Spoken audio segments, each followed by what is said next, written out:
Hello, I'm going to talk about in this video Cravings and Noel. I'm going to talk about Ryan Spetz. Now, Ryan Spetz, at the time of this hearing, which is December of 2022, he did not work. He worked for some law firm, Gordon, Howard, etc., in Midlothian. But I'm going to talk about him, Ryan Spetz.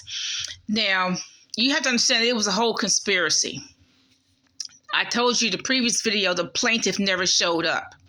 Her daughter came to the courtroom and swore under oath that her name was the plaintiff's name. And she proceeded to perjure herself and the other man that was there. And also Ryan Spetz perjured himself. There's no precedent for that in Virginia law, because I did my research, that the plaintiff doesn't show up and get somebody else to masquerade as her. There was no so I can think of a lot of charges already: conspiracy to defraud the court, failure to appear on part of the plaintiff, conspiracy to defraud the court, perjury. You know, I think that Ryan Spetz should be charged with perjury. I think that the plaintiff's daughter and that man that was there should all be charged with perjury. Out of all the parties there, my lawyer, Kent Benninger, Ryan Spetz, the plaintiff's daughter, and that man, I was the only one who was telling the truth. The only one who was telling the truth about anything. The judge, the way Ryan Spetz talked to the judge believed that I called 911 on the pregnant woman. I never called 911. I called the non-emergency police. The plaintiff is not pregnant. Her daughter had a child in the fall, in November, something like that. The plaintiff is, my impression is that she's well over the age of childbearing years, okay? She's old, okay? I told my lawyer, Kent Benninger, I said, that is not the plaintiff. When she came in, I said, that's not the plaintiff. And he says, can't prove it. Which stunned me. So then the daughter who was masquerading as the plaintiff, she sits down and swears on the oath that her name is the plaintiff.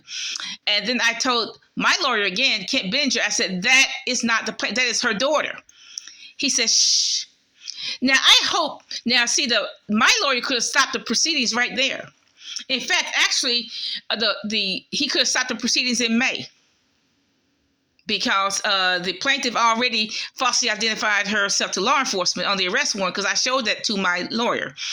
Okay, so my lawyer says, the second objection, he says, shh. He could have stopped the proceedings right there. He could have just said, Your Honor, my client says that this is not the plaintiff. That is her daughter. She's masquerading as the plaintiff. He could have stopped the whole proceedings right there, but he didn't. I hope you never get a lawyer like that.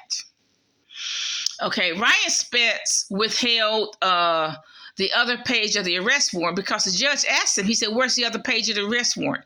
And so Ryan Spetz starts flipping through his other paperwork to pretend that he didn't know what the judge was talking about.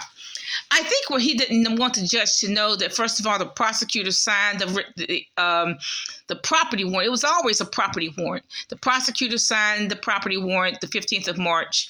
He also didn't want the judge to know that the plaintiff falsely identified herself to police in the arrest warrant. She said she was 28 and Caucasian in the arrest warrant, when actually my impression is she's well over 50 and she's Hispanic. Okay, from Central America. But that's what she identified herself on the arrest warrant. So I think that maybe he didn't want the judge to know that.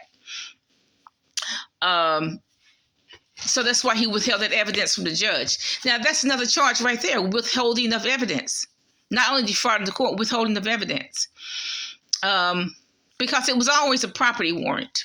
That's what it was. It was always a property warrant. Now, what kind of lawyer like Ryan Spetz lies to a judge? Okay, I hope that Ryan Spetz and Kent Benninger would both get disbarred, because I don't think either one of them deserve a law license. Or either maybe they need to go to law school all over again. I don't know.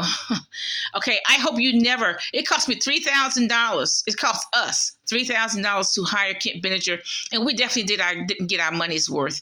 He would procrastinate this, procrastinate that. He could have dismissed the case in May because he had enough. I gave him enough evidence. I was the only one who did any kind of work. I'm the one who went to the magistrate's office. I'm the one who went to the clerk's office to get this document, that document. I was the only one who did any work. All my scrawny lawyer did was sit on his butt. All he did was sit on his scrawny ASS. That's all he did. He didn't do no work because I know he didn't do any work. It cost us $3,000 for him to do nothing because it was a total waste. I knew he wasn't doing any work. I knew by the summer that he wasn't doing any work. I knew that. It was too late, though. We'd already paid the down payment, the retainer fee, etc. It was too late for us to do anything to even fire him. Because if we fired him, we had to go through the process all over again. Okay? It would have been too expensive. Okay? So I hope you don't hire a lawyer like Kent Benninger or Ryan Spetz. I hope they both get disbarred. I really hope they both get disbarred. Why would you hire a lawyer like Ryan Spetz who brings in he was a lawyer for the plaintiff. He didn't even bring the true plaintiff to court, a fake plaintiff. Why would you hire a lawyer like that? Why would you hire a lawyer who withholds evidence from a judge? Why would you hire a lawyer that the plaintiff, the daughter, she perjured herself, the man perjured herself?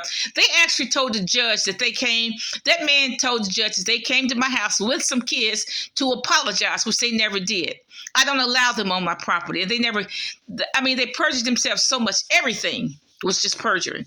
Why would you hire a lawyer that tells his client to perjure themselves in a courtroom? Okay, he can't be. I don't think he can be trusted. I hope you don't trust him. I hope you never hire both of them. It cost me $3,000. And you know what? Cravens and Noel will not give me my money back. I have asked them for my money back. They will not give me my money back. And they should. They should give me my money back and then some. Because you know what? When you have a dishonest lawyer, a lawyer like Kent Benninger who's working for the opposition, I deserve my money back. He was working for the opposition. He never was working for me. I hope you never hire a lawyer like Ryan Spetz because he's dishonest. He's totally dishonest. Why would you hire a lawyer who withholds evidence from a judge? Why would you hire a lawyer who tells the plaintiff to lie, who tell the plaintiff don't even show up? Just let your daughter masquerade as yourself. And tell the judge that, well, I called the police I called the emergency police on a pregnant woman, which never happened. I called the non-emergency police, and the plaintiff was not pregnant, nowhere near pregnant. Have a nice day.